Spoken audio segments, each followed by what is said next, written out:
వచ్చాక ఆంధ్రప్రదేశ్ గంజాయికి అడ్డాగా మారిందని మాజీ మంత్రి రోజా అన్నారు. ముఖ్యమంత్రి చంద్రబాబు నివాసం ఉంటున్న గుంటూరులో డ్రగ్స్ విచ్చలవిడిగా దొరుకుతోందని చెప్పారు. టీడీపీ అధికారంలోకి వచ్చాక నేరస్తులకు ధైర్యం వచ్చిందని వ్యాఖ్యానించారు.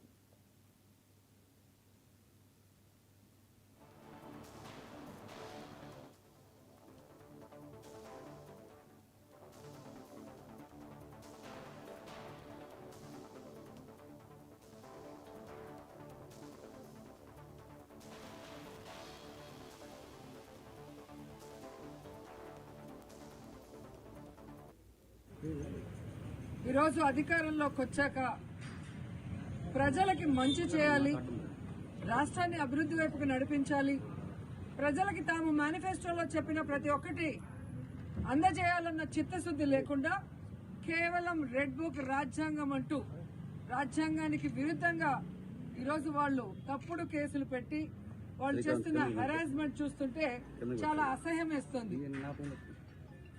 ఈరోజు వైఎస్ఆర్ కాంగ్రెస్ పార్టీ నాయకుల మీద కేసులు పెట్టి వాళ్ళని అరెస్ట్ చేసి కోర్టుకు తీసుకువెళ్లి కోర్టులో బెయిల్ ఇచ్చే లోపల ఇంకో పోలీస్ స్టేషన్ లో ఇంకో కేసు పెట్టి మళ్లీ ఇంకో కోర్టుకు తీసుకెళ్తాం, అక్కడి నుంచి బయటకు వస్తే మళ్లీ ఇంకో కోర్టులో కేసు పెట్టి ఇంకో చోటుకు తీసుకెళ్తాం.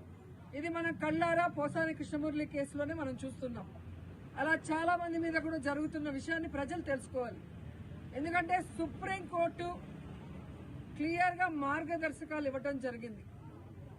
ఒక మనిషిని అరెస్ట్ చేశాక ఒకవేళ ఆ మనిషి మీద వేరే వేరే పోలీస్ స్టేషన్ లో కేసులుంటే వాటన్నిటికీ పీటీ వారెంట్ ఇచ్చి ఒకే చోట విచారణ చేయాలని స్పష్టంగా ఉన్న వాంటెడ్ గా ఈరోజు జిల్లాలకి పోసాన కృష్ణమురళి గారిని వెహికల్లో తీసుకెళ్లి ఎలా హ్యూమిలేట్ చేస్తున్నారు.